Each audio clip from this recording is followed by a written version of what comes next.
This is Quiet Conversations with Jada Raquel. Shh. Welcome back to the Quiet Conversations podcast. If you're new here, my name is Jada Raquel. If you're not, thank you so much for returning. This is the last episode of the season. Episode 7 is the last episode of the season. Thank you so much for coming to the end with me. And for those of you who are new here, this is probably the first episode you're listening to. So thank you for joining. I appreciate it. We're going to get right into the episode because I know I've been gone for a week. I know I said I was going to be uploading weekly, but baby, I couldn't think of a topic. So here we are. Rest and enjoy. This topic is about enjoying the ease of life without feeling guilty. Let's get into the episode. Like I always do in my previous episodes, we'll have 3 parts. The first part is soft life, second part is the guilt, and the third part is no label. And obviously each section of the podcast is discussing different parts that relates back to the topic, which is enjoying the ease of life without feeling guilty. The reason why I wanted to talk about this topic today is because Black women are historically known for not knowing when to rest or giving their last or exhausted all of their options and not leaving anything left for themselves. In, I believe, 2024, in the middle of my vision board was pour your cup. What was it? You can't pour from an empty cup. So my goal in 2024 was to make sure that my cup was filled before I give to anybody. And what that basically means is make sure that I'm fulfilled in all aspects before helping others or, making sure that everyone else is good. Because if I'm not good, I can't help anyone else. And I wanted to talk about that today and talk about how society's idea of a soft life and how that relates to Black women. So, like I said, we're going to get into the episode. So, what is the definition of a soft life? What is a definition of a soft life? Because when you go on social media, the girlies are putting on cute fitness clothes, getting a protein shake and going to Pilates. And it seems like based off of TikTok, a soft life is just a slower life, not getting ready to clock in on a 9 to 5, basically very much like influencer culture. But when I looked at the definition of what a soft life is, it says a lifestyle characterized by minimal stress, ease and comfort, prioritizing enjoyment and peace over constant striving or hard work. Not saying that influencers don't work hard, but based off of the videos that I've seen labeled soft life, it's always girlies getting ready to go to Pilates. That's what I see. I don't know if it's my algorithm, but that's what I see. So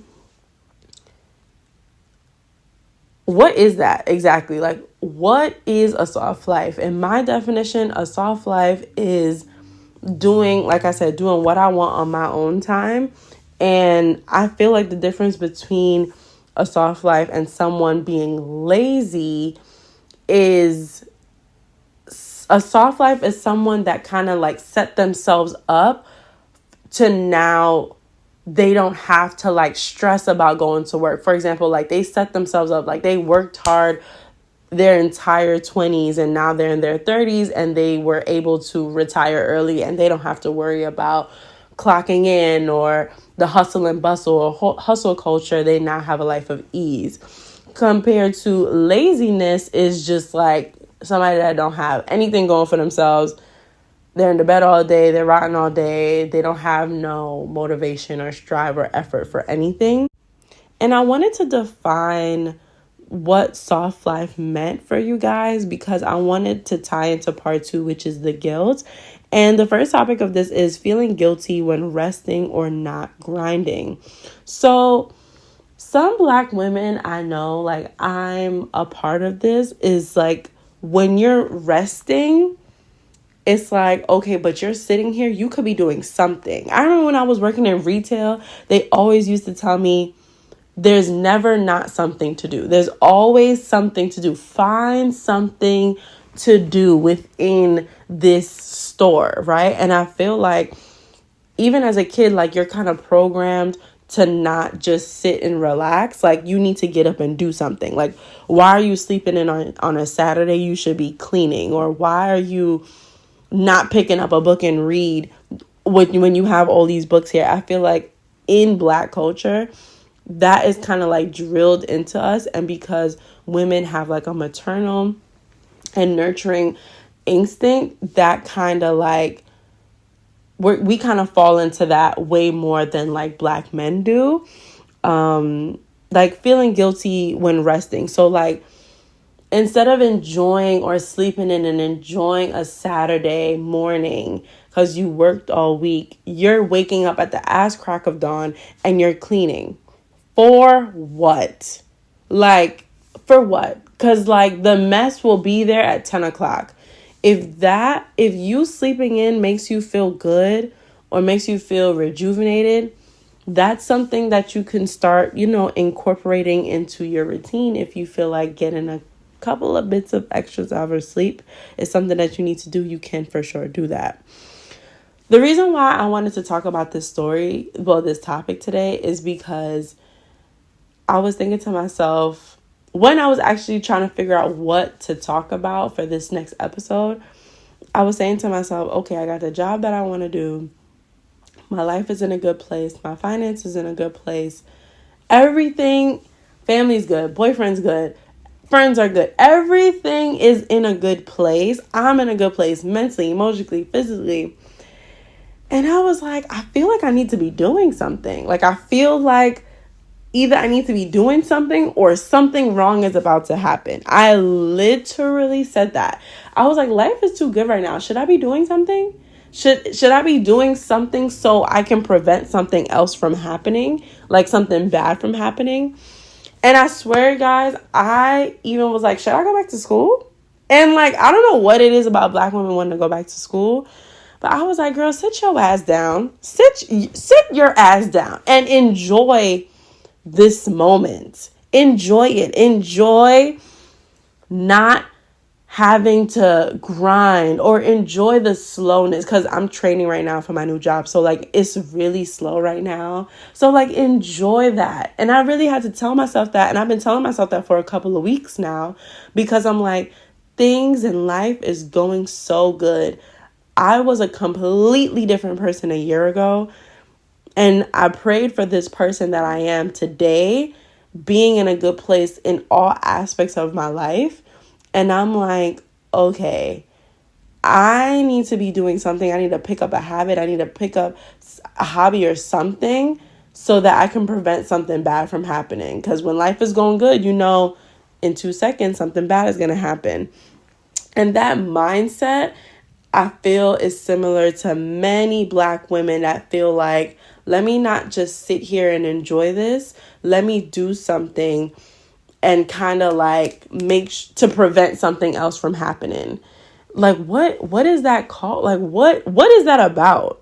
I don't want to be labeled as a strong Black woman. I am a Black woman, and society views us as like this freaking blueprint of saving everyone, the mammy, like that mammy stereotype of being a provider and a nurturer for everyone within the world, within society. Like I feel like we need to kind of like branch away from carrying and doing and being everything for everyone, and you need to kind of do that for yourself. I also feel like a lot of Black women keep busy because they don't want to face the emotions that they're probably suppressing. I say that to say we go through a lot. Like we go through a lot as like women in general go through a lot. And I feel like we have a lot of emotions that we go through a day. I don't know if you know this, whoever's listening, men too, Women have 4 cycles within a month: menstrual, follicular, luteal, and ovulation. Ovulation is when feeling a little frisky, and your body kind of gets you in that mood to have get you in the mood to have a baby. Menstrual obviously is her period. Luteal and follicular are just 2 other phases that is either her emotions are up and down. I can't go into that right now. Google it. But women go through 4 different phases within a month. And that's 4 different type of emotions, very much a roller coaster. And we go through a lot and we feel a lot, and we're very emotional creatures. And I feel like especially Black women, like, we keep busy. We're cleaning, we're going back to school, we're taking care of the family, we're making sure everybody's straight, and we're suppressing all of those emotions instead of dealing with shit face on, head on, face first. It's like, okay, somebody hurt my feelings today. Instead of you actually addressing that person or actually like going through that emotion, you probably just cleaned the whole damn house to kind of like make you feel better or just get the anger out instead of actually dealing with that. And I feel like that's something that people don't really talk about. So many people try to keep busy instead of actually facing their emotions head on. And then now they're projecting whoever pissed them off 2 years ago. They're projecting that onto like current situations or bringing them back up in current relationships. And I feel like that's something that we need to discuss. Like, because I just thought about that. Like, all of the emotions that you're eventually suppressing, you're eventually going to explode on someone that did not do anything to you. But I also feel like society does not give us the space to express our emotions. So instead of expressing our emotions, we just clean a bunch of shit and do a bunch of shit or enroll in school to make ourselves feel better. And then we use accomplishments to kind of like suppress previous emotions that we were feeling. And it's like, oh yeah, I was sad because this person did this, but look at this triple master's degree that I got for no reason, just because I was sad. You get what I'm saying? And I don't know, like, I feel like we shouldn't feel guilty for feeling our emotions. But I also feel like society also does not give us the space to have a soft life. So we don't have no choice but to suppress. And that suppressing makes us kind of harder and harsher. And like stirs us farther and farther away from that soft life that we are deserving of. And like, I don't really care for the term soft life. I don't really care for that to be like a label. Like, I want Black women to start taking less on relaxing your mind and saying no when you want to, no when you don't want to go out, not answering your phone when you don't feel like talking to anybody, because at the end of the day, you pay that phone bill. So if you pay that phone bill, somebody calls you, you don't have to answer. Like, giving our last because we feel like we want to help everyone. And you know what I learned? You cannot save everyone. You can't save everyone. You can't do for everyone. And a lot of the times in Black culture, we're trying to save adults. And don't get me wrong, some people do need help sometimes. Everyone needs help sometimes. But most of the time we're like fighting for things and people that don't even want to fight those things for themselves. Like, for example, I was talking to me and my friend went to brunch the other day, and she had expressed something to me, and she was just like, and I was doing the research for this person to kind of get them, like, give them a head start on, like, and set them up. And I was like, I said to my friend, I turned to her, I said, that is a grown man. If he has a smartphone, And I know that you want to help, but you can't help no one that don't want to help themselves, right? Like if that person wanted to research what you picked up your phone and researched, they would have done it for themselves. Like if they were that interested, they would have picked up the research and done it for themselves. And I feel like Black women have this like savior, I don't even want to say emotion, but we want to help everyone. And we have to get out of that mindset, because I feel like that mindset is blocking us and stopping us from living the soft life that we are deserving of. You can't, like, there's like in a lot of Black movies, like there's Black women that are struggling, and then they're going to take in a homeless kid. And it's like, baby, I understand that homeless kid needed help, but take his ass to the orphanage, because you don't got no money to save him. You are barely eating. Now you're going to take in another mouth to feed? You and your family are already struggling.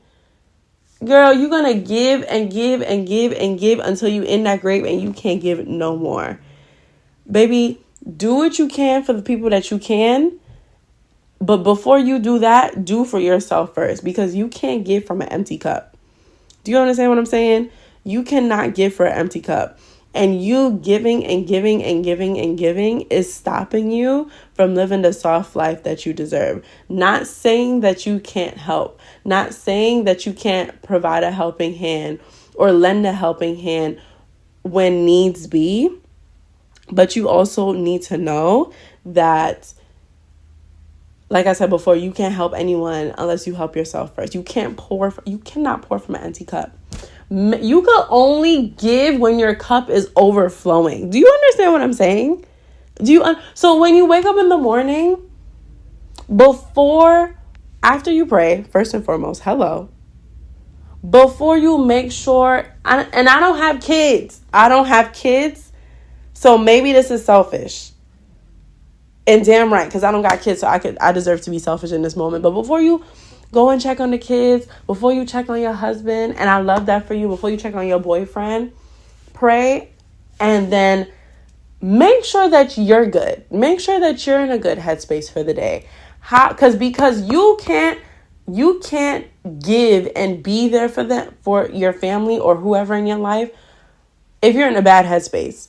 Make sure that you are grounded in who you are. Make sure that you are covered. Make sure that you're feeling good before you go out and serve to others. You deserve a break just like the next person. So rest when you need to, sleep when you need to. And sometimes rest is different in different ways, looks different in different ways.